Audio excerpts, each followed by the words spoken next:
It's Max Major, and this is episode 112 of the vlog. Had a great weekend. Took yesterday off to spend the day with my mother, because today is her birthday. Happy birthday, Mama Major. Since I didn't film on Sunday, that means right now it's time for Major Questions. It's been a while since we've done this. Actually really enjoy taking your guys' questions, so let's get into it. Dakota Tidwell on Facebook asks, have you ever thought about being on shows like America's Got Talent, since it seems like a lot of people go that route to become big? Not that what you're doing doesn't work, for you of course. Sorry about your drone. Thank you for the condolences about Scully. You know, I've been invited to perform on America's Got Talent a couple of times over the last several years. I've chosen not to go that route because I've been trying to sell my own original television concept. So for me, it just hasn't made sense to go on a competition show when I'm in the process of trying to sell a TV show of my own. Isaac Estella on Facebook wants to know, how do you define happiness? Thanks for the question, Isaac. Happiness to me is contentment. It's doing what you love, choosing to be at peace and being content and being kind. Those are the elements of happiness for me. Kenzie Russell wants to know, how do you unlock a stranger's iPhone? Been getting a lot of messages along these lines in response to the video I put out of myself unlocking iPhones. The truth, Kenzie, is that everything I do relies on a learned skill set. So there's nothing sort of supernatural or paranormal going on. I'm not speaking to folks' dead relatives. I'm just picking up on body language, facial expressions, and cues that they're giving me. I'm a mentalist. Cameron Perks on Facebook wants to know, what does it take to become a mentalist? There are essentially two main things that I do. One is being good at reading people. That's things like body language and psychology. The other thing is suggestion, planting ideas in people's heads. These are things like hypnosis and NLP.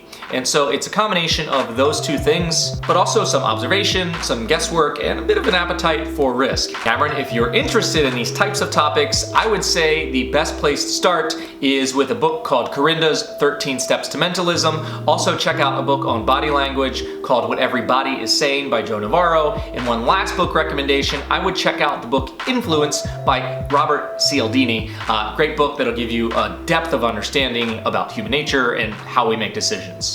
Jeff Inslin wants to know, have you ever thought about doing magic in Ocean City? I've actually performed in Ocean City dozens of times throughout the course of my career. There is a wonderful venue called Dickens Parlor Theater. If you are anywhere near Delaware or Maryland beaches, you have to check out Dickens Theater. They have world-class magicians and mentalists from all over the world performing in this beautiful little venue. You have to check it out. Kyle on Facebook asks, what do you think is the single most important thing that keeps people from reaching their goals or success?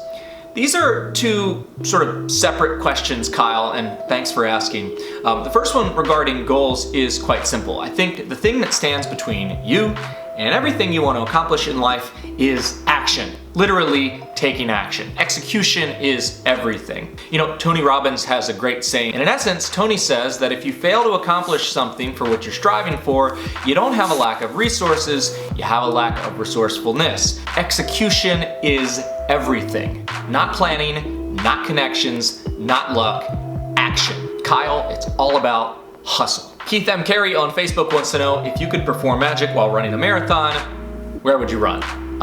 Keith, I wouldn't. I'm not a big fan of cardio. I do like 6 minutes on the treadmill at the gym to warm up, and then I get right onto the weights. At least at this point in my life, running, not my thing. So if I could do magic at a marathon, it would probably be at the finish line for the people running the race. I wouldn't run it myself. John Lively on Facebook asks, what am I thinking right now?